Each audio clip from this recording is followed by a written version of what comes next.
One of the great features with Activity Planner Pro is our category section. This is what helps inform and train your AI chatbot.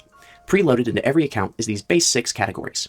But in your communities, you'll probably have things that are a little bit more important to them than other communities. So in this case, let's say creative expression is good, but your facility really likes 3D art, and you want to be able to have that as your own category to recommend. So what you can do is create a category, and we're going to do 3D art. Now the description is very important. You want to be very detailed. So we'll put all things 3D art, pottery, sculptures,